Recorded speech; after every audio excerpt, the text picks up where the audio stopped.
अब आ जाते हैं हम ट्रू एंड फॉल्स MCQ। बोलो MCQ की ट्रू एंड फॉल्स क्या बोल रहा है। The income statement shows either net profit और net loss for a particular period. True या false? True. Gains from the sale, भाई मेरा बैग,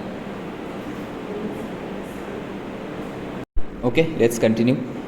तो अब सेकेंड वाला बताओ क्या होगा ट्रू एंड फॉल्स में से। गेन्स फ्रॉम द सेल और exchange of assets are not considered as the revenue of the business.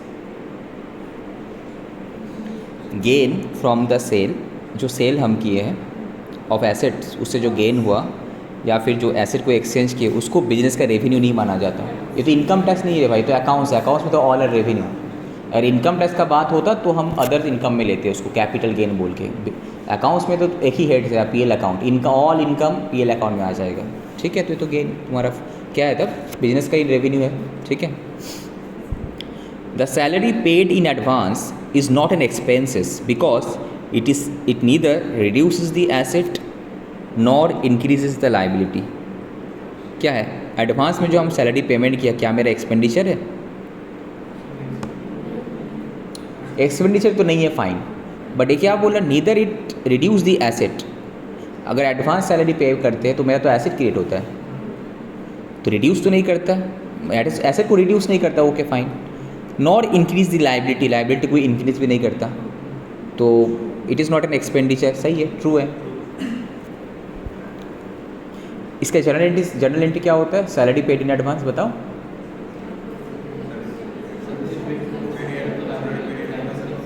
Salary paid in advance account debit, asset create हुआ टू सैलरी, सैलरी को कम करना है ना हमको, इसीलिए क्या करते हैं, सैलरी से माइनस करते हैं। एनी एडवांस इस साल का नहीं है ना, तो माइनस कर दो सैलरी से। टू सैलरी करेंगे तभी ना सैलरी को माइनस होगा। अरे एक एसेट है तो एसेट तुम्हारा बैलेंस शीट का एसेट साइड में चले जाएगा। ठीक है। Any kind of expenditure paid in advance, ये एंट्री होगा। ठीक है, दैट एक एसेट क्रिएट होगा एंड उस एक्सपेंडिचर से माइनस हो जाएगा, तो that asset account debit to expenditure. ठीक है। Next, fourth, a loss is an expenditure which does not bring any benefit to the concern. True या फॉल्स? ट्रू होना चाहिए। दैट इज़ वाई कोई बेनिफिट नहीं है बोल के ना लॉस है ना। तुम लोग चेक कर लेना बाद में आंसर सही है कि गलत है। ठीक है। All liabilities which become due, ठीक है, for payment within the year are classified as long term liabilities. False, ये तो short term liabilities that is current liability होना चाहिए ना, एक साल बाद long term. Within 1 year जो ड्यू है वो तो मेरा करेंट लाइबिलिटी होता है या फिर शॉर्ट टर्म लाइबिलिटीज होता है, राइट। ये फॉल्स है। 6, the term current asset is use to designate cash and other assets और resources which are reasonably expected to be realised और सोल्ड और consume within 1 year. True, एक साल का अंदर ही सेल हो जाएगा, रियलाइज हो जाएगा या कैश में कन्वर्ट हो जाएगा। ठीक है। An asset gives rise to expenditures when it is acquired and to an expense when it is consumed. जब एसेट एक्वाइज जब एसेट हम लोग परचेस करते हैं, क्या एक एक्सपेंडिचर क्रिएट होता है? नो। तो क्या होना चाहिए? False. If the balance of an account on the debit side of the trial balance, trial balance का डेबिट साइड में एक अकाउंट है, where the benefit has already been expired, then it is treated as an expense. True दिया है क्या? Asset gives to rise in expenditure, asset expenditure तो है but हम लोग asset treat करते हैं and expense when it is consumed, जब हम लोग यूज़ करते हैं डेप्रिसिएशन हिसाब से। ठीक है, ट्रू बोल सकते हैं इसको उस हिसाब से। हम लोग जनरलिटी का पॉइंट ऑफ व्यू से चले गए, क्योंकि जनरलिटी में तो एसेट अकाउंट डेबिट करते हैं, नॉट एक्सपेंडिचर अकाउंट डेबिट करते हैं, तो ट्रू बोल रहा है तो उस हिसाब से बोला है। ठीक है, देख लेना आंसर सही चल रहा है कि नहीं हम लोगों का। नेक्स्ट क्या है, if the balance of an account on the debit side of the trial balance where the benefit has already expired then it is treated as an expenses. क्या होगा? PL अकाउंट में एक्सपेंस कब देते हैं? जब benefit expire हो जाता है ना, बेनिफिट रहता है। बोलो, एक्सपायर हो जाता है ना। अगर बेनिफिट रहता है तब तो एसेट हो जाता है फिर मोर देन 1 ईयर, एक ही साल के अंदर ही बेनिफिट खत्म हो जाता है ना। हर साल जो जितना भी रिकरिंग नेचर का एक्सपेंडिचर है वही मेरा पीएल अकाउंट में आता है, रिकरिंग जो बार बार हर साल होते रहता है, तो इसका बेनिफिट इसी साल में खत्म हो जाता है ना, that is why it is an expenditures. ठीक है, नेक्स्ट बताओ। Next, sales less cost of goods sold gross profit. ये तो कॉस्ट ऑफ गुड्स सोल्ड क्या होता है बताओ? Opening stock plus purchase plus other direct खर्चा माइनस क्लोजिंग स्टॉक। इसका पर्पस क्या होता है? Just cost of goods sold calculate करने के लिए हम लोग ओपनिंग स्टॉक क्लोजिंग स्टॉक को कंसिडर कर रहे थे, याद है क्लास में डिस्कस किए थे। Next, if the debit side of the trading account exceeds its credit side then the balance is term as gross profit. Debit side में क्या होता है? खर्चा आता है, तो खर्चा अगर ज़्यादा है तो मेरा ग्रॉस प्रॉफिट होगा ना लॉस होगा? लॉस होगा ना। अगर credit side is more than debit side then it is gross profit ना। क्रेडिट माइनस डेबिट करने से तब ना ग्रॉस प्रॉफिट लेफ्ट साइड में आएगा डेबिट साइड में, तो ये फॉल्स हो गया। The provision for bad debt is debited to sundry debtor account. कहाँ पे डेबिट होता है? बैड डेट डेटर अकाउंट को डेबिट करने का मतलब क्या है? बैलेंस को इंक्रीज़ करना। तो कभी इंक्रीज़ करता है ना डिक्रीज़ करता है, ये तो क्रेडिट होना चाहिए था ना। वर्ड डेबिट वर्ड यूज़ किया, तो डेबिट मतलब डेटा क्या हो रहा है? ऐड हो जा रहा है, तो माइनस करना चाहिए तो क्रेडिटेड होगा ना। ठीक है, डेबिट कहाँ करते हैं? पीवीडी को पीएल अकाउंट में डेबिट करते हैं। PVD is debited in PL account, but debtor में क्या करते हैं? इसको क्रेडिट करते हैं ना हम लोग। ठीक है, तो फॉल्स हो गया ये, सही जा रहे तो हम लोग। ठीक है, अब क्वेश्चन नंबर इसमें आ जाओ, 12 में आ जाओ यहाँ पे। The provision for discount on creditor is often not provided in keeping with the principle of conservatism. नहीं, अगर प्रिंसिपल ऑफ कंजर्वेटिज्म के कंसेप्ट में जाते हैं तो डिस्काउंट हमको देना है क्रेडिटर को। Provision for discount on creditor, अच्छा क्रेडिटर से डिस्काउंट मिलेगा हमको। ठीक है, इसके लिए इनकम, इसके लिए अलग से पहले से हम इनकम बुक कर लिया, ये तो कंजर्वेटिव प्रिंसिपल का प्रिंसिपल ऑफ कंजर्वेटिज्म क्या बोलता है? अगर तुमको लगता है कोई लॉस होने वाला है तो तुम उसको अभी से प्रोविजन करके रख दो, बट तुमको लग रहा है कोई इनकम होने वाला है, भाई दरकार नहीं, हम लोग लॉस को एक्सपेक्ट करके चलेंगे। अगर लॉस होने वाला है तो हम क्या करेंगे? उसका एक्सपेंडिचर बुकिंग कर लेंगे, any kind of provision. But तुमको तो ये क्या, ये तो इनकम है ना। Provision for discount on creditors, creditors से हमको डिस्काउंट मिलने वाला है तो इनकम है, तो इसका तो हम लोग करते नहीं। देखो तो ट्रू है ना फॉल्स है? ठीक ही है कंजर्वेटिज्म कंसेप्ट में। प्रिंसिपल ऑफ कंजर्वेटिज्म क्या बोलते हैं? अगर कोई लॉस होने वाला है तुम उसका प्रोविजन करो आँख बंद करके। ठीक है, कोई इनकम हो सकता है, इनकम जब तक इन एक्चुअल में होता नहीं तब तक हम लोग इनकम बुक करते नहीं। जैसे good send on approval basis हम लोग क्यों नहीं इनकम माने?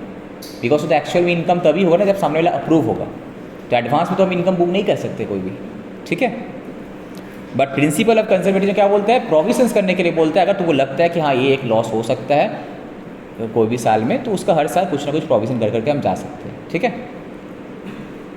The debts written off as bad, मतलब बैड डेट का बात कर रहा है।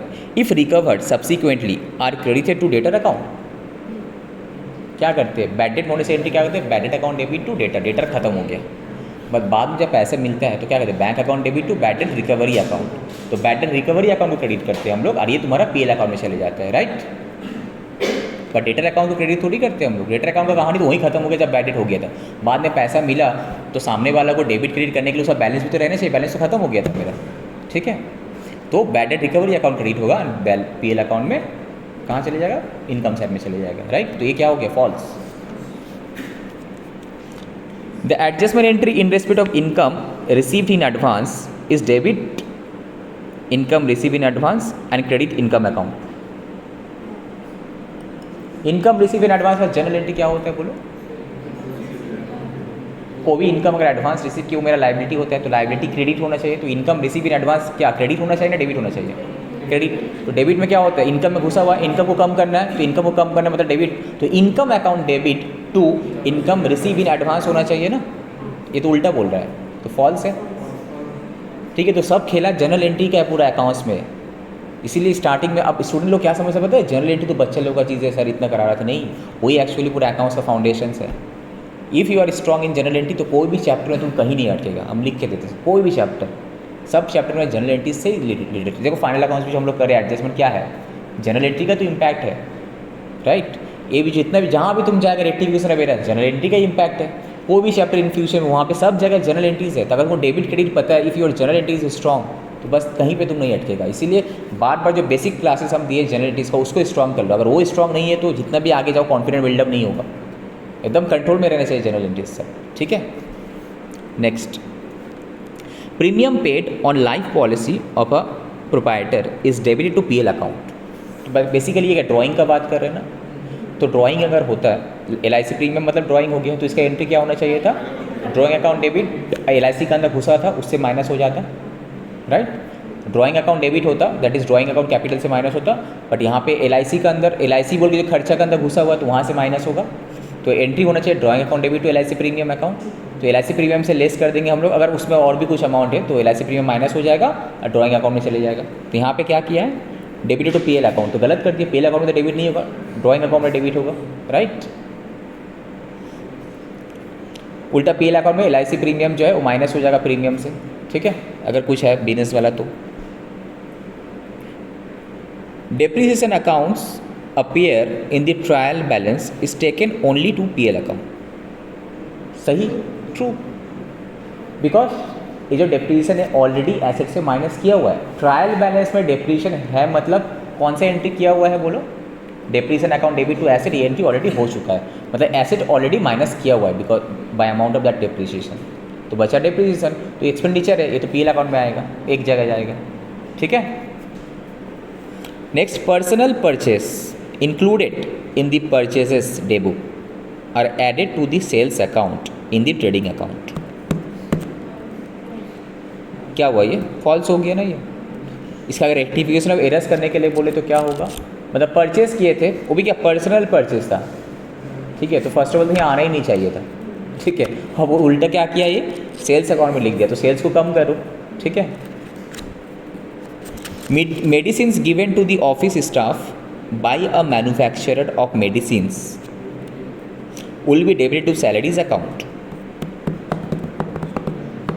बोलो बोलो, मेडिसिन दिए हैं ऑफिस स्टाफ को by manufacturer of medicines will be debited to salaries account. ये तुम्हारा एडवर्टाइजमेंट के लिए हम नहीं दिए, जैसे कि मेरा कंपनी में अगर मेडिसिन फैसिलिटीज़ है तो जो भी कॉस्ट ऑफ मेडिसिन होता है तो मेरा सैलरी का ही पार्ट होगा ना, अल्टीमेटली घुमा फिरा के काइंड ऑफ एम्प्लॉई कॉस्ट में जाएगा ना। बट यहाँ पे क्वेश्चन आता है कि सैलरी अकाउंट में डेबिट करें कि मेडिसिन अकाउंट में डेबिट करें, ठीक है। दिए किसको, हम स्टाफ को दिए, तो नॉर्मली सैलरी अकाउंट बट कर सकते। यहाँ पे लोग क्या किया देखो 18 में क्या किया,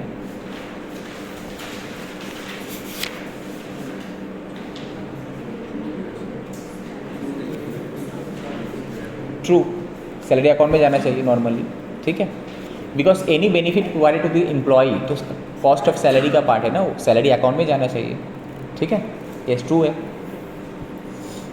goods worth ₹600 taken by the proprietor for personal use should be credited to capital account. Goods drawing हुआ है तो एंट्री क्या होना चाहिए, drawing account debit to purchase account.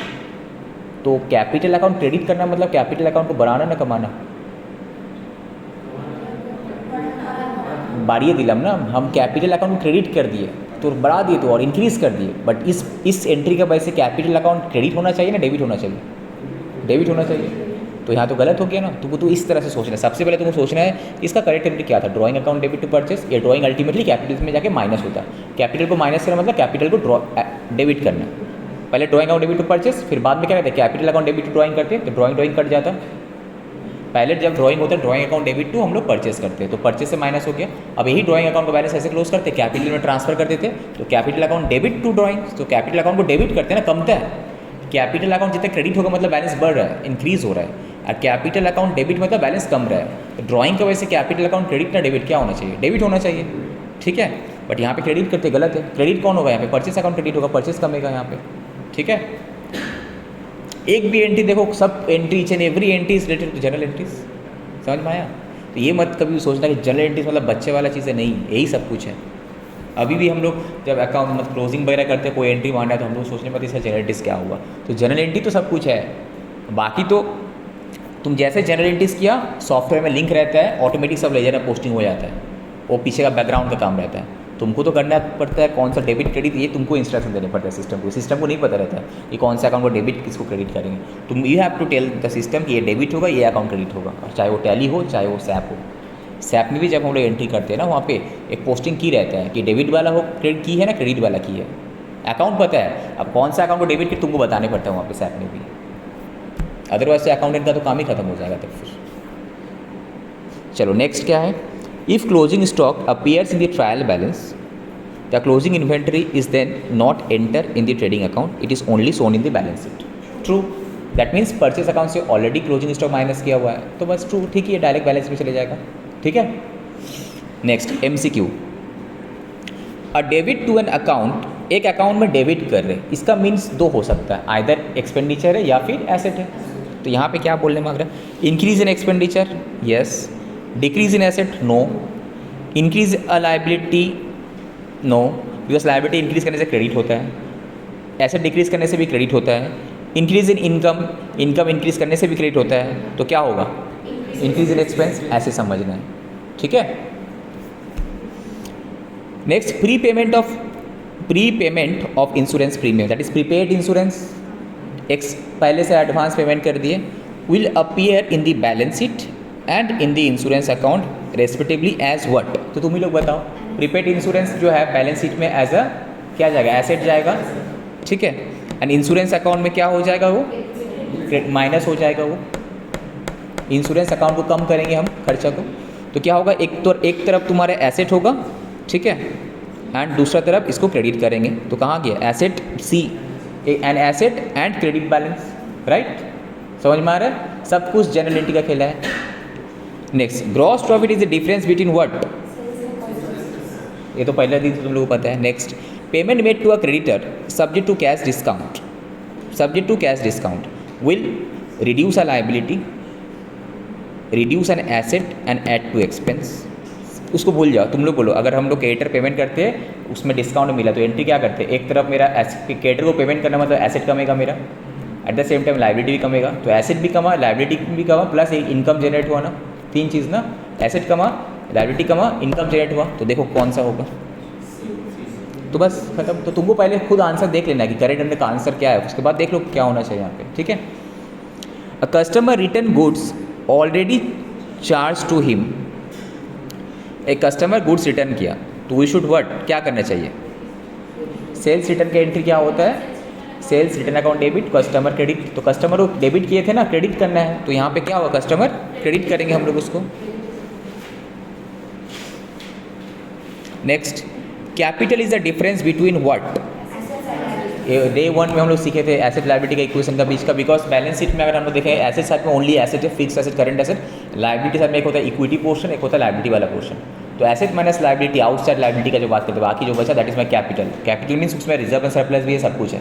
ठीक है, उसके बाद capital of a sole trader would change as a result of what, a creditor being paid his account by check, a raw material being purchased, fixed asset being purchased on credit, wages being paid in cash।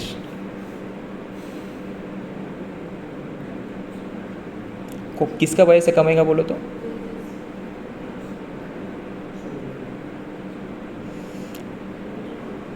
Creditor को अगर हम check में payment किए तो मेरा क्या हुआ, asset decrease हुआ, लायबिलिटी डिक्रीज हुआ, तो इसमें तुम्हारा कैपिटल बैलेंस शीट हुआ, जितना एसेट कम हो उतना मेरा लायबिलिटी कम होगा, इक्वल है, राइट, लायबिलिटी भी डिक्रीज हुआ, एसेट भी डिक्रीज हुआ, दोनों एक साथ कम, इम्पैक्ट नहीं हुआ।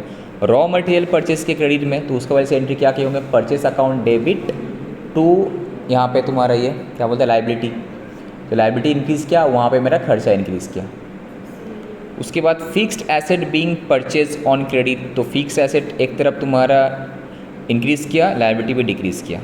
ठीक है, सॉरी, लायबिलिटी भी इंक्रीज़ किया, फिक्स एसेट भी इंक्रीज़ है, दोनों साइड तो इंक्रीज़ है, इसको भी इम्पैक्ट नहीं हुआ। वेजेस पेड इन कैश, अगर वेजेस को पेमेंट करते हैं तो क्या हुआ, wages account debit to cash, तो कैश कम हुआ यहाँ पे, और यहाँ पे वेजेस बोल के जो मेरा खर्चा है ये डेबिट हुआ। ठीक है, तो अल्टीमेटली मेरा पीएल अकाउंट को कौन सा हिट किया होगा,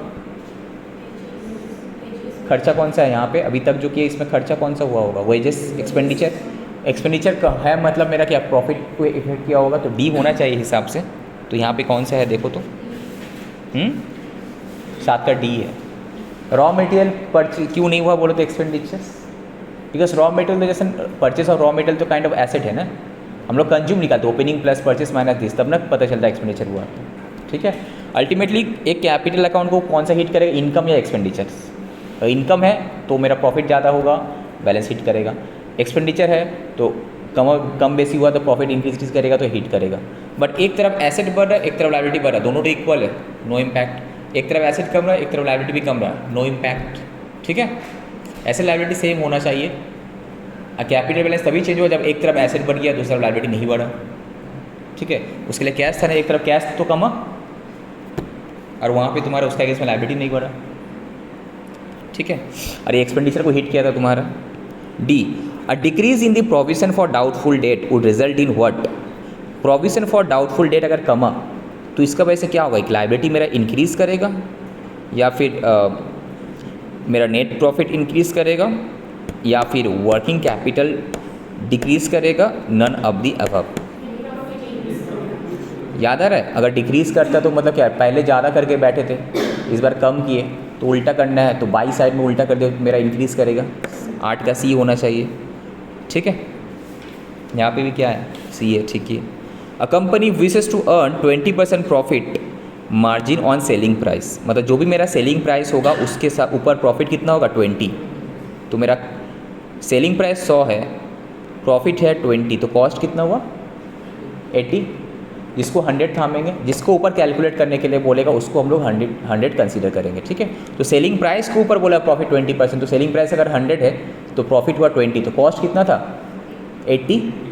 selling price minus profit is my cost. अब क्या बोल रहे हैं, which of the following is the profit markup on cost, मतलब इसी का परसेंटेज बोलो कॉस्ट के ऊपर कितना होगा। तो सिंपली क्या करना है, जब कॉस्ट 80 तो प्रॉफिट 20, तो जब कॉस्ट 100 तो कितना 20/80 इंटू 100 करो, कितना आ रहा है 25% होना चाहिए।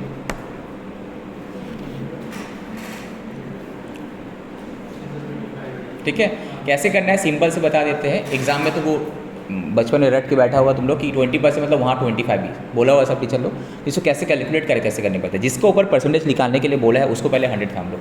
यहाँ पे बोला सेलिंग प्राइस के ऊपर 20%, तो सेलिंग प्राइस अगर 100 है तो प्रॉफिट कितना हुआ 20, दैट मीन्स कॉस्ट कितना हुआ 80। इसको ऐसे कैलकुलेट करना है, बोर्ड में दिखा देते हैं।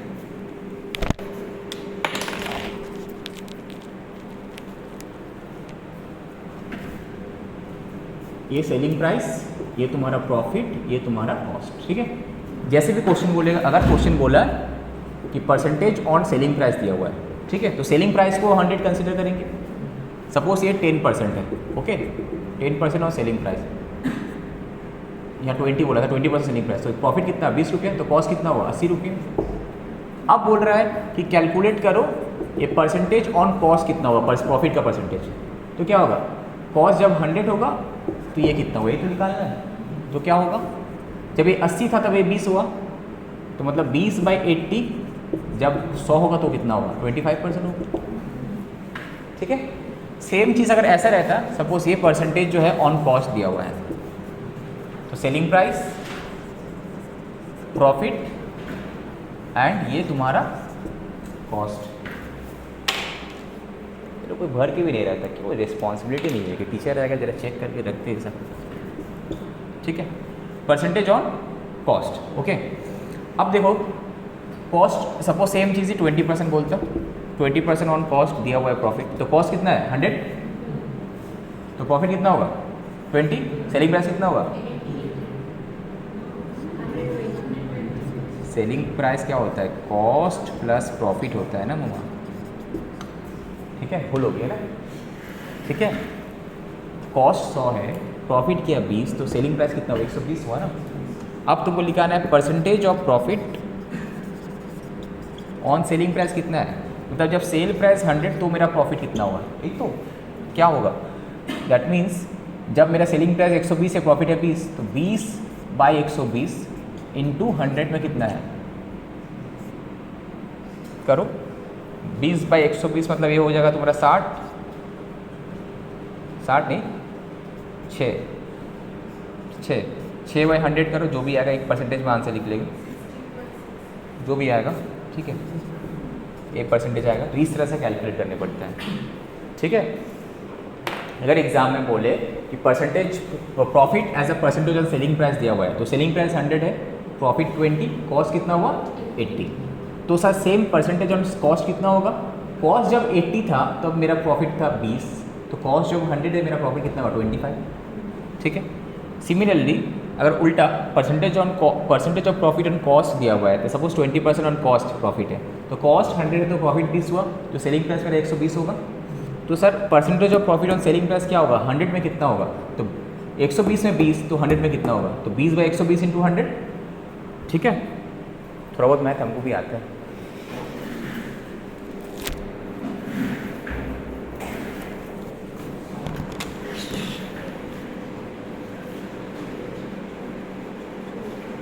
भाई इसको घुसा देता।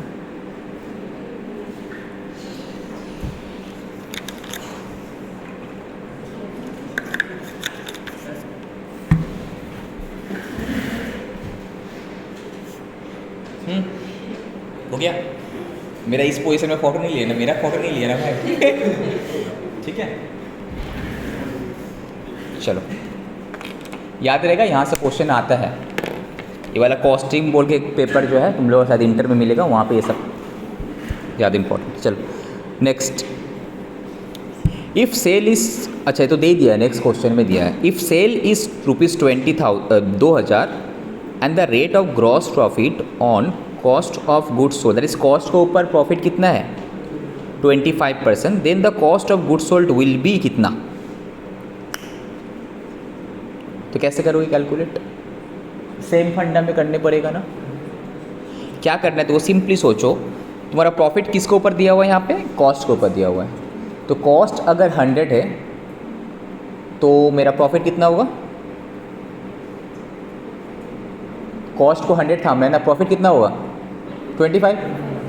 तो सेलिंग प्राइस कितना है? 125। तुमको वैल्यू किसका दिया हुआ है? सेलिंग प्राइस का। तो दैट मीन्स सेलिंग प्राइस जो है 125 का वैल्यू है, तुमको किसका वैल्यू निकालना है? कॉस्ट का। कॉस्ट 100 का वैल्यू कितना? इंटू 100, खत्म। कैलकुलेटर उठाओ। तो सेलिंग प्राइस जो है कितना? 2125 का वैल्यू है, तो 100 कॉस्ट था, तो कॉस्ट का वैल्यू कितना? इंटू 100 कितना है?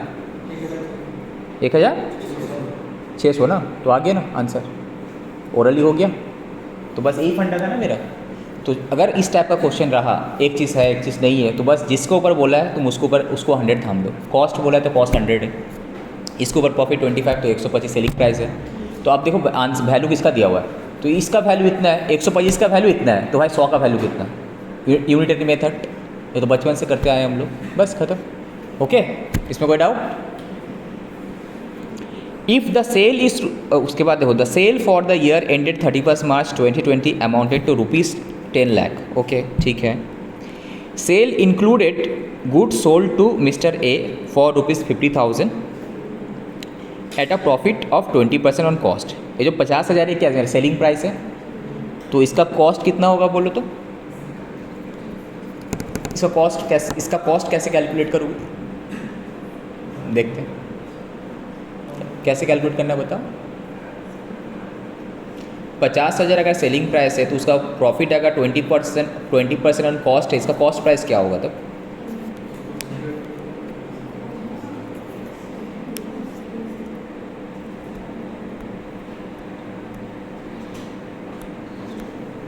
बोलो क्या हुआ? स्नेहा, जीनियस, क्या हुआ? इप्सिता, बाकी लोग क्या हुआ? Genius, Einstein. अरे सिंपल, अभी तो समझाया यार। एक बात बता, कॉस्ट 100 था है, प्रॉफिट कितना है? तो 100 + 20 कितना हुआ? हाँ, तो जो सेलिंग प्राइस जो है कितना का वैल्यू है? 120 का वैल्यू है। तो तुम किसका वैल्यू निकालना है? 100 का वैल्यू तो निकालना है। बस क्या होगा? 50,000 डिवाइडेड बाई 120 इंटू 100। यहाँ पे कंफ्यूज हो गया तुम लोग। तो बोला such goods are still lying in the godowns at the buyer risk, therefore such goods should be treated as part of sale, goods in transit, closing inventory, none of the above. क्या होगा? Goods sale तो किए हैं हम, ठीक है, और वो जो गुड्स है अभी तक कहाँ पे? Still lying in the godown, मेरा ही गोडाउन में है, बट एट दी बायर का रिस्क में है। किसका रिस्क में? रिस्क उसका, गोडाउन में स्टॉक मेरे पास है, एक्चुअल में हम सेल कर दिए, बट तुम्हारा किसका रिस्क में है, तुम्हारा बायर का रिस्क में है। तो क्या होना चाहिए, सेल्स ही होना चाहिए। सेल्स का डेफिनेशन क्या था, गुड्स सेल कर दिया हम, मेरा रिस्क पास ऑन हो गया। हो सकता है सामने वाला आज नहीं तो कल माल लेके चले जाएगा हमसे, ठीक है, तो सेल तो हुआ अल्टीमेटली। तो इसके लिए तुम्हारा क्या होगा यहाँ पे, such goods should be treated as part of sale. अब तुम लोग से जानबूझ के हम बस ये क्वेश्चन किए थे कि अगर तुमसे बाई चांस ये बोलता कि मेरा पास ही रखा हुआ है, रिस्क भी मेरा है, तो इसको हम क्या करते, गुड्स इन ट्रांजिट बोल के रखते हैं हम यहाँ पे, या फिर क्लोजिंग इन्वेंट्री जो भी है वट एवर इट इज़। बस आपको सेम क्वेश्चन है, बोलता है कि goods Saint on approval basis में भेजे थे, सेम क्वेश्चन को बोल दे तो बताओ कि मेरा अल्टीमेटली मेरा स्टॉक में क्या प्राइस में आएगा। अगर goods Saint on approval basis होता तो मेरा स्टॉक में आता तो उसका कॉस्ट प्राइस क्या होता, तो 50,000 जो है 120 का वैल्यू है, तो 100 का वैल्यू कितना, कॉस्ट क्या था 100, तो उनको 100 का वैल्यू निकालना था ना यहाँ पे, ठीक है। ये मिस्टेक मत करना। फिर से देखो, जो भी चीज़ बोला हुआ रहेगा उसको 100 थामना है। On cost, profit on cost बोला है तो कॉस्ट 100, प्रॉफिट 20, तो सेलिंग प्राइस कितना 120। अब तुम चेक करो क्या सेलिंग प्राइस का वैल्यू दिया हुआ है, तो अगर दिया हुआ है तो 120 से इतना का वैल्यू है, तो 100 का वैल्यू कितना होगा, unitary method 120 equal to this, तो 1 equal to this by this, तो 100 इक्वल टू कितना, यूनिटरी मेथड भाई। ऐसा कौन सा नया सिखा दिए, ठीक है। चलो next, if sales revenue are ₹4 lakhs and cost of goods sold is 3,10,000, expenses are 60,000, and the gross profit कितना होगा 90। तुम गलती से 60 माइनस मत कर देना, ठीक है, बिकॉज एक चीज़ याद है, ग्रॉस प्रॉफिट ना only cost of goods sold he minus होता है। ये कंसेप्ट अगर हम उस दिन नहीं समझाते, आज क्लियर होता, उस दिन समझा देते ना, gross profit is sale minus cost of goods sold, ठीक है, याद रहे। 60,000 माइनस मत कर देना। चलो, अगर नेट प्रॉफिट बोलता तो फिर 60,000 माइनस कर देते हम, ठीक है। ये सब तो थ्योरी है, सब छोड़ो। अब आ जाओ प्रैक्टिकल क्वेश्चन, इंपॉर्टेंट क्वेश्चंस। ये सब जो है क्वेश्चन है अच्छे से प्रैक्टिस करना है। वहाँ था क्वेश्चन नंबर 12 इलस्ट्रेशंस में, और एक्सरसाइज का क्वेश्चन नंबर 1 करना ही है बहुत अच्छे से। 2, 3, 4, 5 ये पांचों क्वेश्चन अच्छे से कर लेना। इसके बाद बाकी जो मटेरियल है तुम्हारे पास, कंपाइलर करो, स्कैनर करो, या फिर कोई भी रेफरेंस मैट से देख लो, बट ये इतना तो करना ही है ढंग से, ठीक है। अब क्वेश्चन नंबर 1 हम डिस्कस करते हैं, ओके।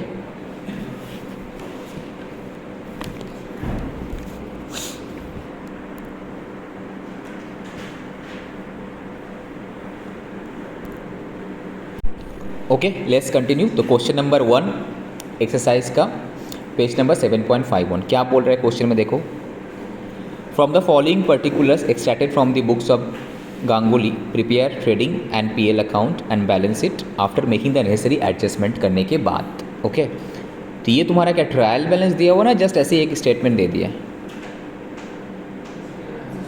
जस्ट में स्टेटमेंट, डेबिट क्रेडिट कुछ नहीं है यहाँ पे, देखो सब मिक्सड अप होकर दिया हुआ है यहाँ पे, ठीक है। जस्ट इन्फॉर्मेशन दिया हुआ है, मतलब काइंड ऑफ ट्रायल बैलेंस ही है, बट ये तुम्हारा फॉर्मेट सजा के नहीं दिया है, डेबिट क्रेडिट हैन दैन ऐसा करके नहीं दिया है। तो हो सकता है एक ही साइड में एसेट भी है, इनकम भी है, लायबिलिटी भी, सब कुछ है, तो ये सब देख लेना। तो हम लोग जब भी ट्रायल ट्रेडिंग पीएल करेंगे, सबसे पहले फर्स्ट रूल क्या फॉलो करते हैं हम लोग, वाइल रीडिंग द क्वेश्चन हमको मार्किंग करते रहना है।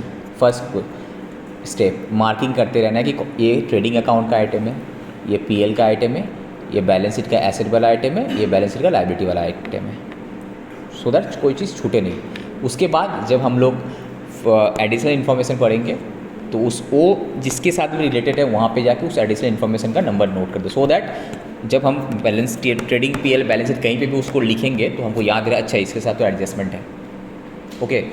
थर्ड, जब भी हम ट्रेडिंग अकाउंट से ट्रायल बैलेंस से कोई भी आइटम को उठा के लिखेंगे, चाहे ट्रेडिंग पीएल बैलेंस शीट हो, कोई भी एक जगह जाएगा, ठीक है। चलो, तो फर्स्ट स्टार्ट करते हैं हम लोग, Ganguly's capital account, balance sheet का लायबिलिटी साइड, स्टॉक ट्रेडिंग का opening, sales trading, sales return sales से माइनस हो जाए ट्रेडिंग में, परचेस ट्रेडिंग का debit side, purchase return trading में परचेस से माइनस होगा, carriage inward trading account because direct expenditure, rent PL, salaries PL, sundry debtor कहाँ जाएगा, बैलेंस शीट का एसेट साइड में जाएगा, सिंडिकेटर बैलेंस शीट का लायबिलिटी साइड में जाएगा, loan from Dena bank liability side में, जो 12% है ये पीएल अकाउंट बैलेंस शीट का लायबिलिटी प्लस पीएल अकाउंट में भी जाएगा, इंटरेस्ट वाला पोर्शन, ठीक है। अगर परसेंटेज है ये छूटना नहीं चाहिए, ठीक है, मेरा सब ओमिशन नहीं तो हो जाएगा फिर, ठीक है, तुम लोग देखेगा बैलेंस शीट मैच नहीं कर रहे फिर, चलो इंटरेस्ट देखो यहाँ पे नीचे इंटरेस्ट पेड भी दिया हुआ है, तो तुमको देख लेना है कि मेरा 12 लाख 1 लाख का 12% कितना होता है 12,000। ओके, अब हमको चेक करना है कि लोन कब लिए थे हम, ठीक है। अब हम तुमको चेक करना है लोन कब लिए थे। अगर तुम लोन देख लेना जितना दिन हो लिए थे उस हिसाब से इंटरेस्ट कैलकुलेट होगा मेरा। तो इंटरेस्ट होना चाहिए इतना, हम पेमेंट इतना कि जो बाकी नहीं पे किए होंगे मेरा आउटस्टैंडिंग बोल के ऐड हो जाएगा, at the same time liability में चले जाएगा, right. Next, printing stationery PL account, advertisement PL account, ठीक है। Interest receive PL account income side, cash with bank limited क्या होगा एसेट साइड में चले जाएगा। Discount receive PL account income, investment कहाँ जाएगा एसेट साइड में। देखो इन्वेस्टमेंट का साथ ही साथ 5% दिया हुआ, मतलब इंटरेस्ट मिला होगा इन्वेस्टमेंट से। आपको चेक करना है 25,000 का 5% इतना होता है, बट हमको इंटरेस्ट कितना मिला ऊपर में, यहाँ पे अक्रूड इंटरेस्ट वर्ड आ सकता है ना। अगर कम मिला होगा तो अक्रूड इंटरेस्ट ऐड हो जाएगा, सेम चीज़ फिर बैलेंस शीट में भी अक्रूड इंटरेस्ट बोल के आ जाएगा। ये सब चीज़ स्ट्राइक करना चाहिए माइंड में, okay. Furniture balance sheet asset, discount allowed PL debit, general expense PL debit, audit fees PL debit, fire insurance premium PL debit, travelling expenses PL debit, postage Telegram PL debit, cash in hand balance sheet. Deposits debit है, मतलब asset. अगर bank होता bank के लिए deposit liability होता है, but एक company है हम डिपॉजिट किए मेरा डेबिट है, इसलिए डेबिट वर्ड बोल दिया है। डिपॉजिट कैन भी लायबिलिटी अगर हम किसी और से लेते तो, बट हम खुद किए हैं तो मेरे लिए एसेट है। ड्राइंग्स लायबिलिटी कैपिटल से माइनस हो जाएगा, ओके। यहाँ तक तो क्लियर है कौन सी चीज़ कहाँ जाएगा, नया कुछ भी नहीं है फिलहाल। अब हम लोग फोकस करते हैं सिर्फ एडजस्टमेंट पे, ओके। फाइनल अकाउंट्स का देखो फॉर्मेट तुम्हारा एकदम रेडी है, बाकी अगर तुम एक बार एडजस्टमेंट देख लिया तो तुमको अटकने नहीं चाहिए कहीं पे भी। First, value of closing stock इतना है, this includes goods return by customer on 31 March, इसका वैल्यू कितना है 15,000, for which no entry has been passed in the books. इसका क्या होगा इम्पैक्ट बताओ। वेरी गुड, देखो क्लोजिंग स्टॉक में ऑलरेडी ऐड किया हुआ है तो उसको ऐड करने का ज़रूरत नहीं, बट जो सेल्स रिटर्न हुआ है उसके एंट्री तो करना है हमको। सेल्स रिटर्न मतलब क्या होगा, सेल्स रिटर्न सेल से माइनस होगा, कस्टमर से ही माइनस होगा मेरा। आप क्रेडिट सेल वर्ड तो कहीं पे बोला, कस्टमर से रिटर्न क्रेडिट सेल हम कस्टमर से ही माइनस कर सकते हैं वहाँ पे, ठीक है। तो साथ ही साथ इसके इम्पैक्ट भी देख लेते हैं हम लोग।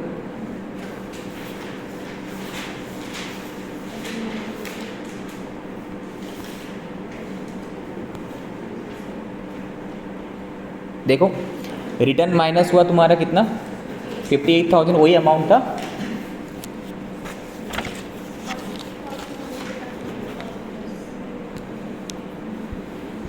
नहीं ये कौन सा रिटर्न माइनस किया है, क्वेश्चन नंबर 1 ही है ना। ट्रायल बैलेंस में सेल्स रिटर्न कितना है, तो 43 प्लस 15 कितना हुआ 58, तो वो 43 ट्रायल बैलेंस में था, प्लस यहाँ पे 15,000, तो 43 प्लस 15 58,000 रिटर्न सेल्स रिटर्न से माइनस हो जाएगा फर्स्ट। दूसरा इम्पैक्ट कहाँ, क्लोजिंग स्टॉक में होना चाहिए बट ऑलरेडी एडेड है, क्लोजिंग स्टॉक में ऑलरेडी एडेड है बोल के हम ऐड नहीं करें, अदरवाइज ऐड करते। तीसरा इम्पैक्ट कहाँ जाएगा, डेटर, क्रेडिट सेल हुआ होगा, कस्टमर से रिटर्न आया मतलब क्रेडिट सेल ही हुआ होगा, ठीक है। अगर ये अज्यूम करते क्रेडिट सेल वाला क्वेश्चन था तो तुम्हारा डेटर भी करना चाहिए। तो देखो डेटर्स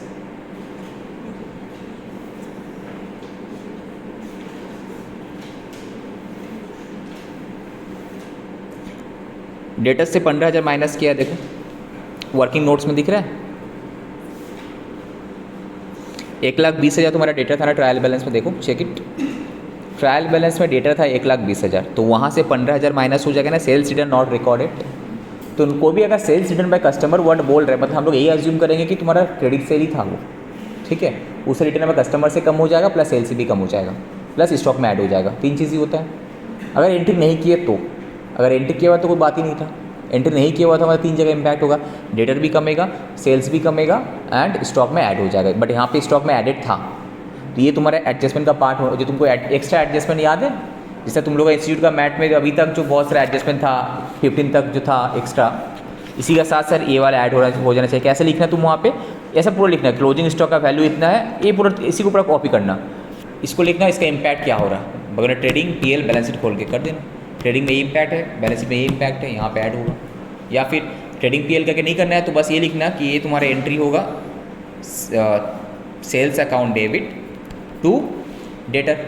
सेल्स अकाउंट डेबिट मतलब पीएल अकाउंट ट्रेडिंग में माइनस होगा, डेटर से माइनस होगा, बस इतना करना है। क्लोजिंग स्टॉक में ऐड हो जाएगा, क्रेडिट है तो ठीक है, नहीं है तो ऐड हो जाएगा, बस इतना करना है। जनरल एंट्री लिखना है, एरो करके देख लेना कि पीएल में कहाँ जाएगा ना बैलेंस शीट में कहाँ जाएगा, ट्रेडिंग में जाएगा, ठीक है, जैसे हम लोग कर रहे थे वहाँ पे। ओके, ये सब करना है। तुम लोग रिस्पॉन्सिबिलिटी दे रहे हैं हम, ईच एंड एवरीथिंग मेरे लिए पॉसिबल नहीं कि हम करा दें, टाइम नहीं तो फिर सिलेबस कंप्लीट नहीं होगा। तुम लोग का नोट से फिर हम रिवीजन भी कराएंगे, स्पेशली तुम लोग चारों को हम इस रिस्पॉन्सिबिलिटी दे रहे हैं ढंग से।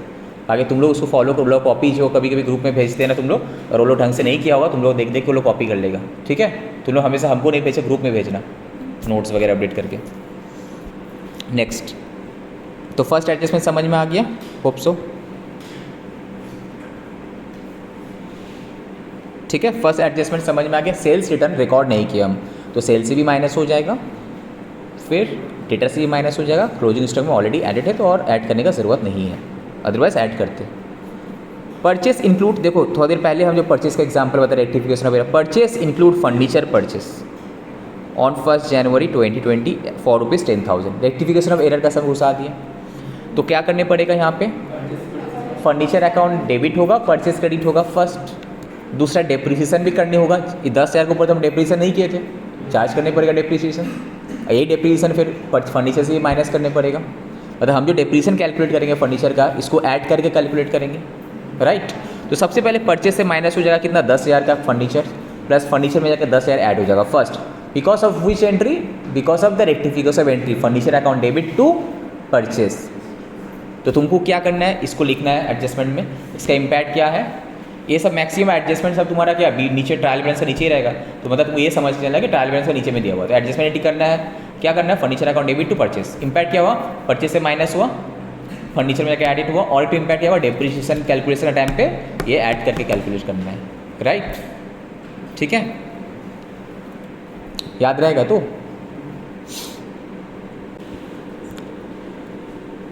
Next, depreciation should be provided on furniture 10% per annum.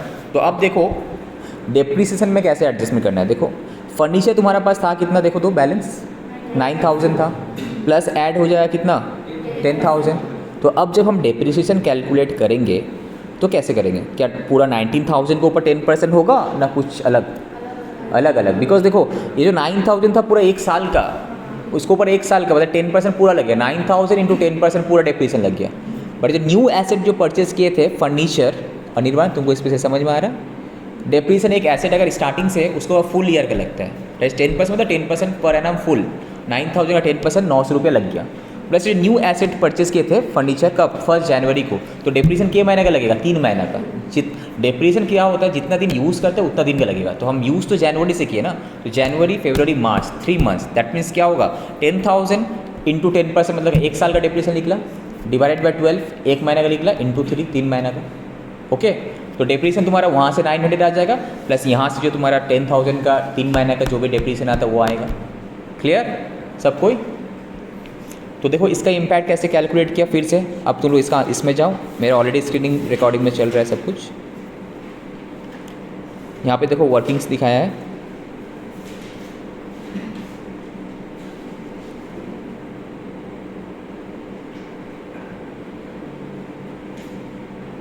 यहाँ पे लोग वर्किंग्स में कैलकुलेशन नहीं दिखाया, डायरेक्ट कर दिया, ठीक है। पर तुम्हारा कैलकुलेशन करेगा तो वही होगा, ठीक है। तुम लोग समझ में आ गया, अदरवाइज हम कैलकुलेट कर देते हैं यहाँ पे, ठीक है। और बैलेंस शीट में तुम्हारे इम्पैक्ट क्या होगा फर्नीचर का, देखो फर्नीचर 9,000 था, 10,000 ऐड हुआ, और टोटल डेप्रिसिएशन जो था 900 प्लस हो जो 3 महीने का डेप्रिसिएशन मिला के 1150 आएगा, वो माइनस हो जाएगा, ठीक है।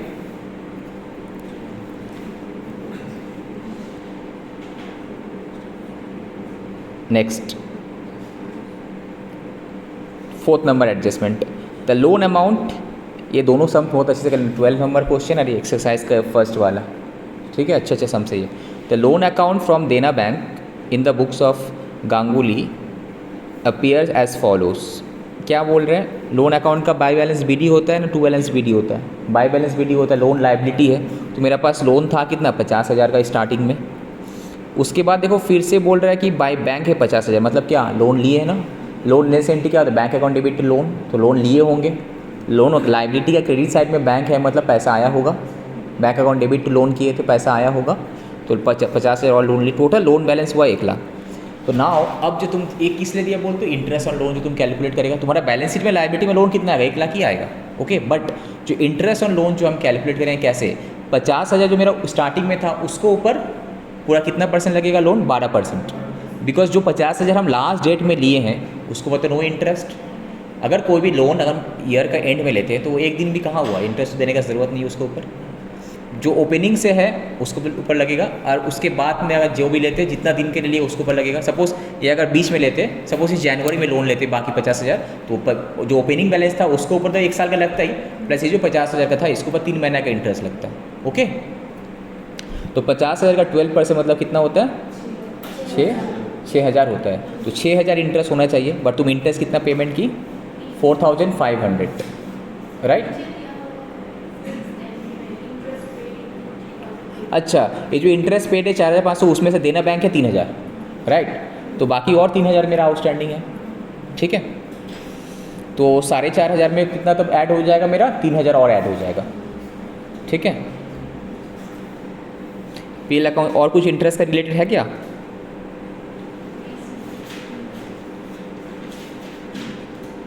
ठीक है। अब पीएल अकाउंट में आओ, क्या किया है ना, 4,500 प्लस 3,000 7,500 हो गया। कैसे आया, समझ में आया।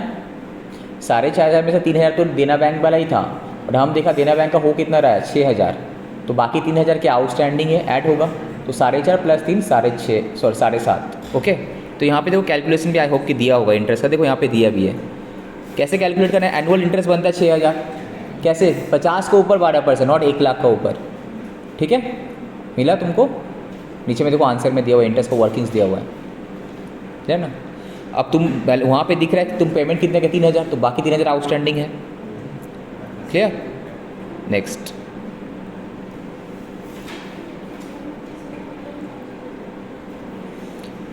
पाँच नंबर एडजस्टमेंट एंट्री चेक करो अब, 5 नंबर्स।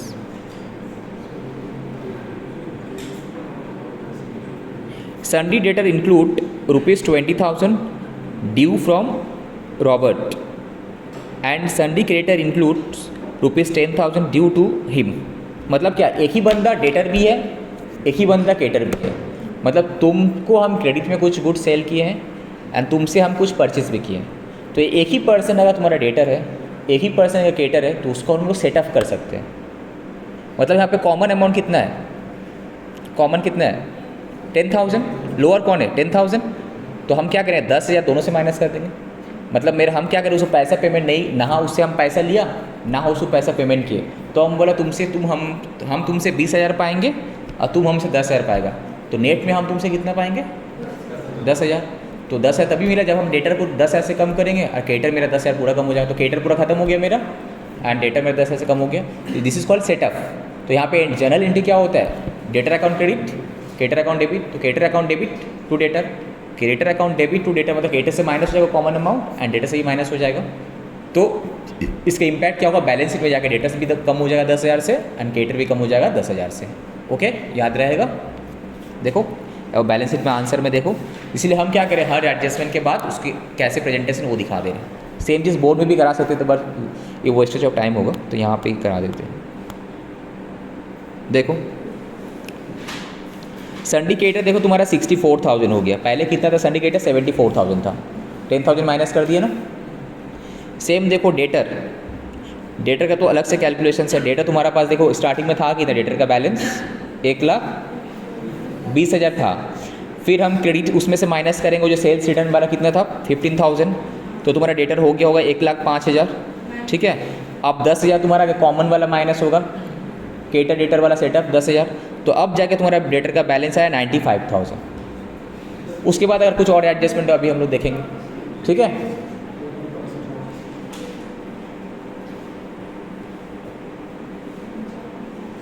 नेक्स्ट, इंटरेस्ट पेड तो हो गया। इंटरेस्ट रिसीव्ड रिप्रेजेंट, जो इंटरेस्ट रिसीव तुम्हारा कहाँ है 7,250 है ना। तो ये सब जो एडजस्टमेंट नंबर है वहाँ जाके लिखना है। अभी जो क्वेश्चन रीड कर रहे, रीड करते साथ ही हम तो सोल्यूशन ही बता दे रहे, तुमको क्या करना है मार्क कर लेना है, सो दैट जब तुम पीएल बैलेंस, अभी तुमको क्वेश्चन ही रीड कर रहे हैं हम, सो दैट जब तुम पीएल बैलेंस करोगे तो तुमको समझ में अच्छा इसके साथ ये एडजस्टमेंट, इसके साथ ये एडजस्टमेंट है, ठीक है। By the time you will write की इंटरेस्ट रिसीव, तो तुमको एक हिंट्स मिलेगा, अच्छा इंटरेस्ट रिसीव का तो कुछ एडजस्टमेंट भी है, ठीक है। अदरवाइज क्या होगा, तुम लिख के चलेगे, बाद में पता अच्छा फिर एक काटा कुटी हो जाएगा। फिर interest receive represent ₹1000 from the sundry debtors due to delay on their part and the balance on investment and deposits, ठीक है। तो 7,250 में से 1,000 क्या है, डेटा से मिला, तो बाकी 6,250 कहाँ से मिला, डिपॉजिट से मिला एंड इन्वेस्टमेंट से मिला, राइट। अब क्या दिया हुआ है 8 नंबर में देखो, प्रोवाइड इंटरेस्ट पेबल टू देना बैंक, ये तो हम कर दिए, 3,000 आउटस्टैंडिंग था, and for interest receivable on investment and deposits, ठीक है। अब देखो यहाँ पे तुम्हारा इन्वेस्टमेंट कितना रुपये का है, 25,000 रुपये का है ना, बैलेंस शीट में देखो कितना अमाउंट का इन्वेस्टमेंट है, 25,000। तो इन्वेस्टमेंट कब किए हम, 1/4 को किए, तो पूरा 12 महीने का इंटरेस्ट मिलना चाहिए ना हमको। अगर बीच में करते तो जब से किए हैं तब से लेकर 31 मार्च जितना महीना का होता उतना महीना का मिलता, दैट इंटू अमाउंट इंटू इतना परसेंटेज डिवाइडेड 12 इंटू जितना महीना होता है, तो यहाँ पे फुल अमाउंट मिलेगा। तो 25,000 का 5% कितना होता है, 1250। तो मेरा इन्वेस्टमेंट पे इंटरेस्ट मिलना चाहिए 1250, ओके फाइन। एंड डिपॉजिट्स पे कितना मिलना चाहिए इंटरेस्ट, 15 यानी 15,000, तो 15,000 तो वहाँ से ड्यू है, एंड इसका कितना 125, टोटल मिला है कितना हो गया मेरा 16,250। बस हमको मिला कितना है 6,250, तो अभी 9,250 का हमको और एक्रूड इंटरेस्ट ऐड होगा ना, समझ में आया, मिलेगा ना इंटरेस्ट। एंट्री क्या की होंगे, accrued interest account debit asset to income, तो इनकम में ऐड होगा और ये बैलेंस शीट का एसेट साइड में चले जाएगा। तो देखो इसका कैलकुलेशन, इसका वर्किंग्स क्या है, देखो वर्किंग नोट में आ जाओ। Interest accrued on investment and deposit, देखो जैसे कि हम लोग डिस्कस किया, एनुअल इंटरेस्ट ऑन इन्वेस्टमेंट कितना 1250 मिला आंसर वर्किंग नोट्स में। उसके बाद एनुअल इंटरेस्ट ऑन डिपॉजिट कितना 15,000, 16,250। बट तुम पीएल अकाउंट में कितना नोट किए हो, 1,000 को हटा दो, 6,250। तो अभी भी 10,000 का हमको एक्रूड इंटरेस्ट ऐड करना है पीएल अकाउंट में, और ये बैलेंस शीट में भी चले जाएगा एसेट साइड में, ठीक है। तो देखो बैलेंस शीट में तुम्हारा देखो यहाँ पे मिलेगा एसेट साइड में interest accrued on investment and deposit, working note number 3। ये वर्किंग नोट इज इंपॉर्टेंट, कैसे कैलकुलेट किया तुम बताने पड़ेगा ना सामने वाला को, लिख देना कि WN3 WN2 जो भी होगा। तो 10,000 ये पीएल अकाउंट में भी देखो यहाँ पे ऐड किया है, इंटरेस्ट टोटल 17,250, ब्रैकेट में लिख देना वर्किंग नोट नंबर 3, ठीक है, क्लियर। नेक्स्ट आ जाओ,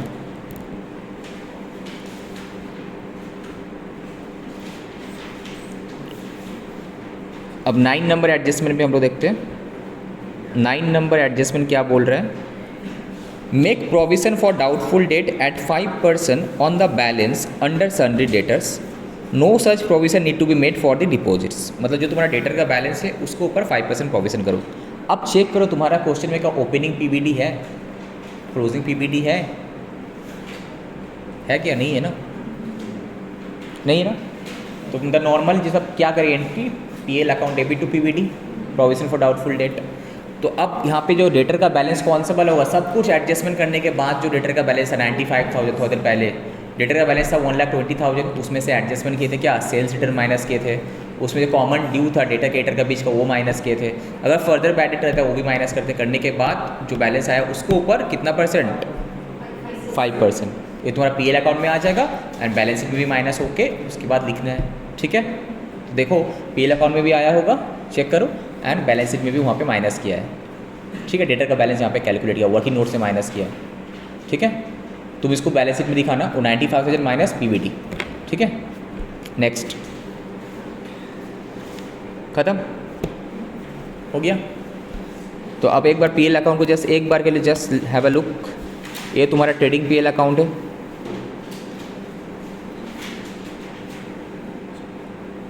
कोई डाउट इसमें रहने चाहिए, ठीक है। जो नेट प्रॉफिट तुम्हारा टू कैपिटल अकाउंट किया, बिकॉज अल्टीमेटली कैपिटल अकाउंट में चले जाते हैं नेट प्रॉफिट व नेट लॉस, ठीक है। बैलेंस शीट में ड्राइंग माइनस था बिकॉज ऑफ ट्रायल बैलेंस में था।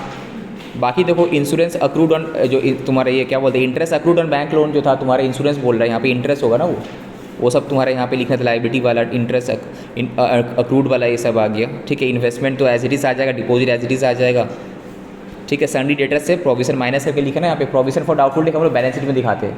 पहले डेटर का वर्किंग बैलेंस कैलकुलेट कर लेना वर्किंग नोट्स में, वो बैलेंस लिख लेना before P provisions less PBT करके दिखाना, ठीक है, लेस करके वहाँ पे दिखाना बैलेंस शीट में। सेम अमाउंट तुम्हारा पीएल में भी डेबिट हुआ होगा 4750, ठीक है। एक चीज़ फोकस करो, वर्किंग नोट्स कैसे करना है। जहाँ जहाँ तुमको देखना है लंबा चौड़ा कैलकुलेशन आ जा रहा था, ओरली नहीं हो पा रहा, वहाँ पे वर्किंग नोट्स छोटा सा ही लिखना, कैलकुलेट करना और वहाँ पे रेफर कर देना, चाहे वो बैलेंस शीट में हो, पीएल जहाँ पे भी हो, तुम वो अमाउंट को लिखोगे कहाँ से आया। सामने वाले हम सपोज तुम्हारा कॉपी अगर हम चेक करेंगे, आई वांट टू नो कि ये सामने वाले कैलकुलेट कैसे की, उसके ऊपर मार्क्स है एक्स्ट्रा, ठीक है। तो वो तुमको दिखना चाहिए सामने वाला को कि हाँ ये है, तो इसमें तुमको मार्क्स मिलेगा 1 2 3 4, ये जो 3 एडजस्टमेंट है ये अगर तुम करके आओगे एग्जाम में तो एक्स्ट्रा मार्क्स तुमको मिल जाएगा, ठीक है। जहाँ पे भी ये सब चीज़ में ध्यान रखना। अगर फुल मार्क्स चाहिए 95+ मार्क्स चाहिए अकाउंट्स में, ठीक है, तो तुमको एडजस्टमेंट वर्किंग नोट्स ये सब ध्यान से करना है। एज इट इज़ इंस्टीट्यूट का मैथ में जिस तरह से किया है, जो कोई फॉर्मेट है तो सेम फॉर्मेट फॉलो करके आना है, ठीक है। कंसेप्चुअली तुम स्ट्रॉन्ग हो गया, बट जब तक तुम लिख कर नहीं आएगा तब तक तुम मार्क्स कहाँ से मिलेगा, वो भी इंपॉर्टेंट है। एप्लीकेशन ऑफ नॉलेज हो गया it is fine, but application of knowledge in exam it is most important. वो तभी हो पाएगा जब बार बार प्रैक्टिस करेगा तुम लोग, ठीक है। चलो अब क्वेश्चन नंबर, नेक्स्ट क्वेश्चन में हम आ जाते हैं। Question number 2, Sengupta and company, okay. कोई डाउट है अभी तक? सिंपल है, फाइनल अकाउंट्स। रोहित समझ में आ रहा है?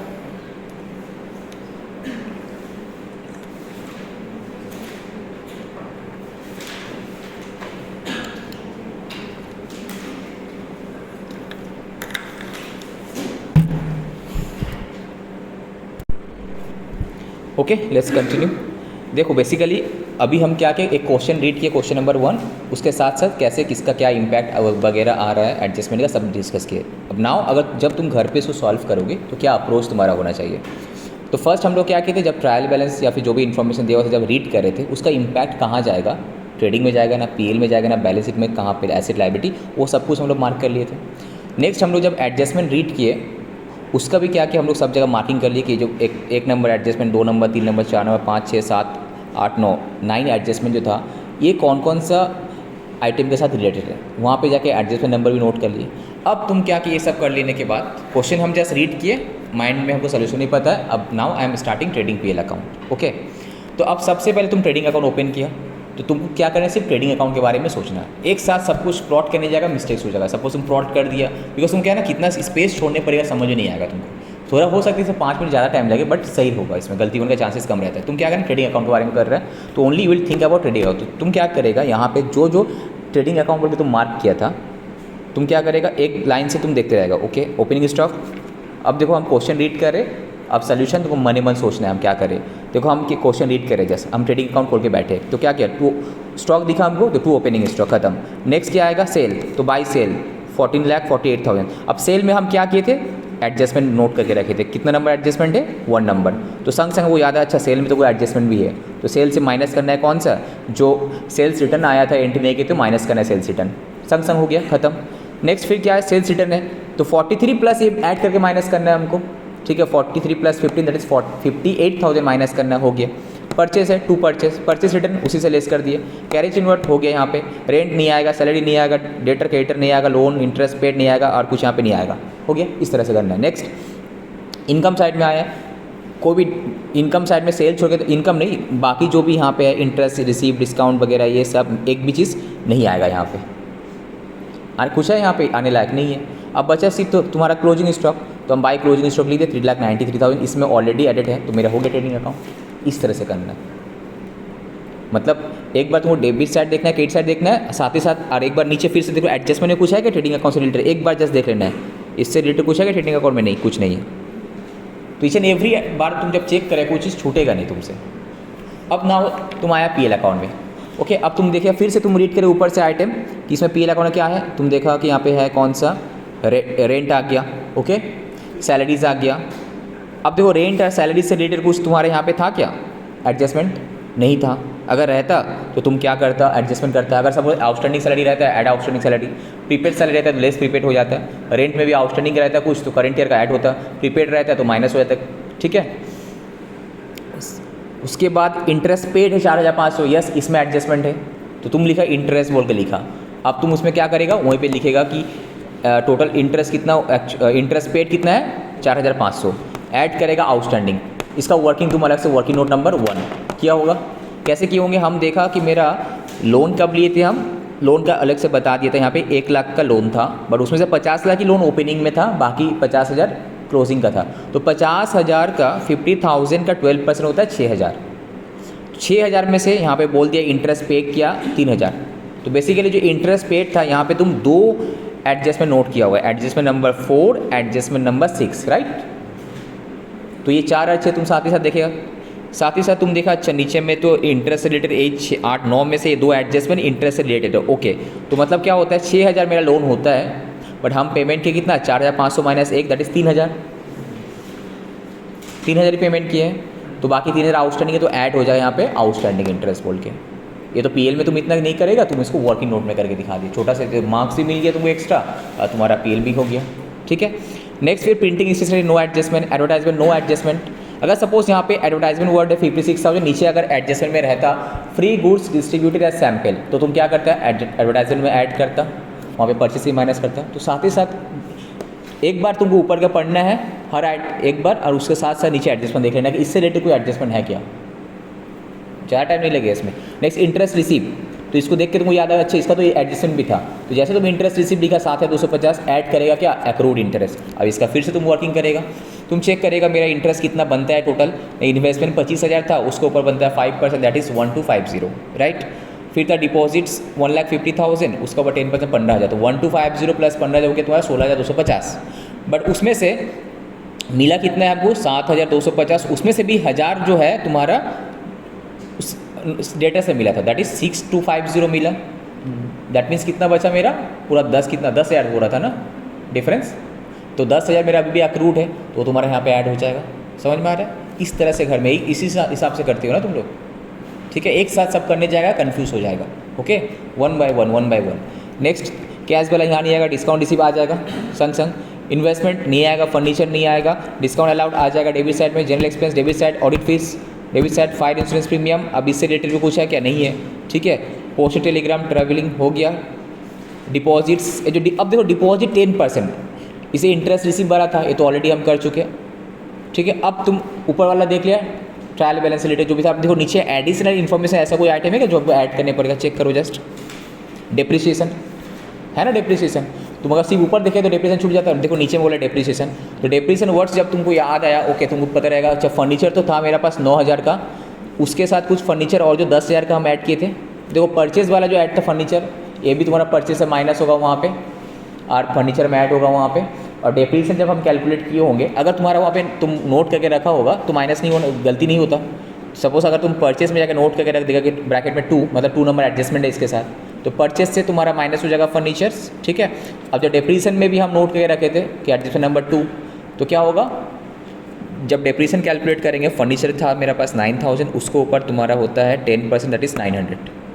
अब अगेन 10,000 फर्नीचर परचेस किए थे कब, जनवरी में, तो 3 महीना का लगे, तो 10,000 into 10% that is 3,000 divided by 12 into 3, जो भी होता है 250 वॉट एवर वो आ जाएगा तुम्हारा डेप्रिसिएशन, ठीक है। फिर देखो लोन से रिलेटेड जो भी इंटरेस्ट था ऊपर हम कर चुके हैं।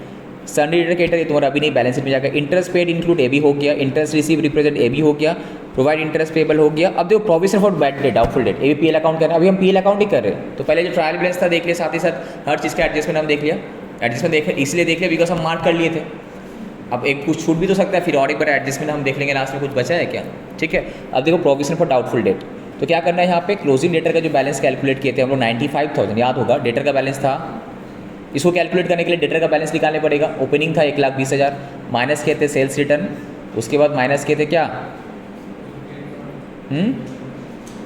राइट ऑफ सेटअप वाला कॉमन 10,000, डेटर केटर का सेम था 10,000, तो आया था 95,000 डेटर का बैलेंस। उसके ऊपर क्या किए थे हम, 5% पीबीडी।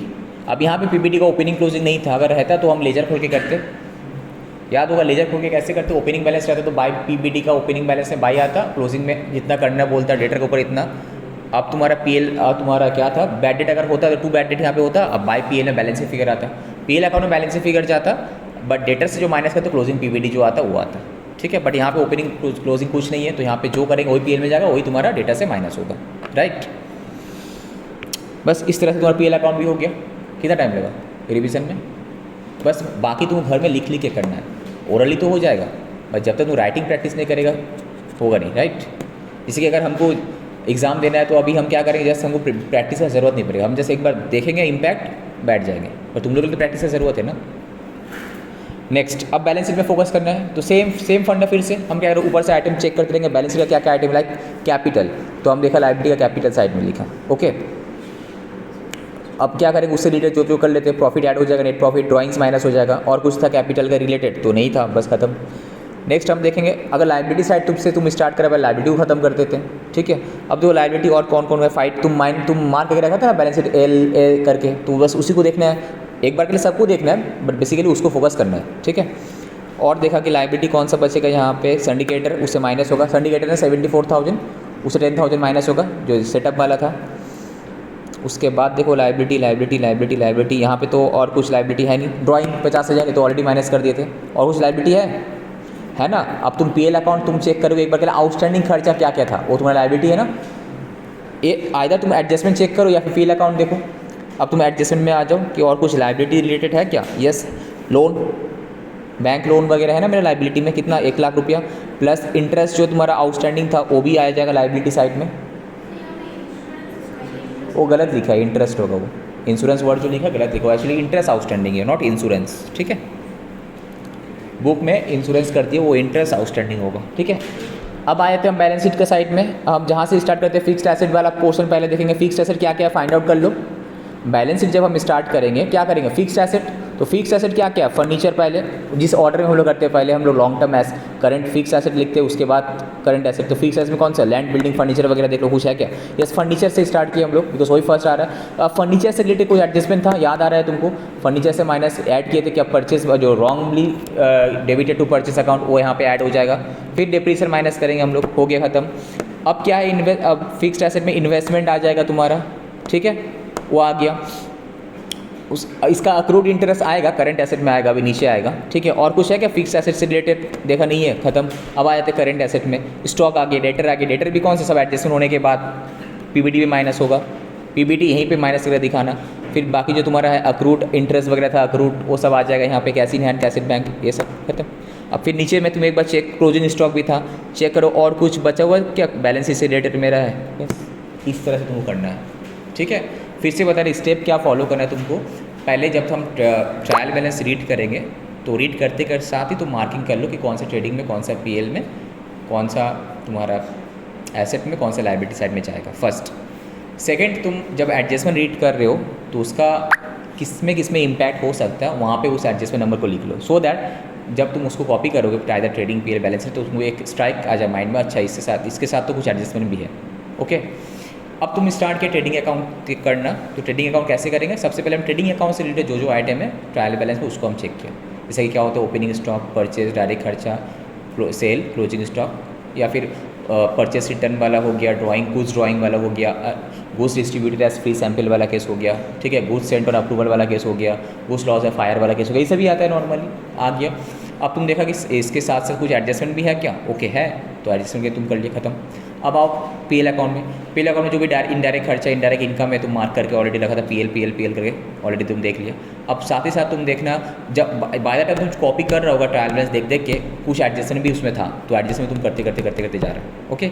अब ऐसा कर लिया, अब तुम फिर से एडजस्टमेंट देखेगा कि अच्छा और कुछ छूटा क्या एडजस्टमेंट का, नहीं छूटा, ओके हो गया, ऐसा करते पीएल हो गया तुम्हारा। अब तुम आएगा बैलेंस शीट में, फिर जो बैलेंस शीट में तुम एसेट लायबिलिटी मार्किंग करके रखा था, कॉपी करते वक्त जो तुम एडजस्टमेंट मार्क करके रखा था उसको भी करते गया। अब लास्ट में आके फिर से एडजस्टमेंट चेक कर लेना, कुछ है क्या, एक बार पीएल अकाउंट में चेक कर लेना, पीएल अकाउंट में कोई आउटस्टैंडिंग खर्चा है तो लायबिलिटी साइड में आ जाएगा, कोई अक्रूड इंटरेस्ट वगैरह है, कोई अक्रूड इनकम, वो बैलेंस शीट के एसेट साइड में आ जाएगा। एक बार पीएल अकाउंट के एडजस्टमेंट को देखना, इससे तो समझ में आ जाएगा, कुछ प्रीपेड इंश्योरेंस था मतलब वहाँ एसेट साइड में जाएगा, आउटस्टैंडिंग खर्चा था वहाँ लायबिलिटी साइड में जाएगा, अक्रूड इंटरेस्ट है तो यहाँ इनकम रिसीव इन एडवांस है तो वहाँ पे लायबिलिटी साइड में जाएगा। तो पीएल अकाउंट से तुमको पता चल गया एक हिंस। उसके बाद एक बार एडजस्टमेंट देख लेना, कुछ छूटा क्या, नहीं छूटा, बस खत्म। अल्टीमेटली तुम्हारा बैलेंस मैच करके मतलब इट्स ओके, ये अप्रोच फॉलो करना है तुमको, ठीक है। हम चाहते तो अभी बोर्ड में करा सकते, बस एक ही बात है, यहाँ से समझाया बोर्ड में लिखें।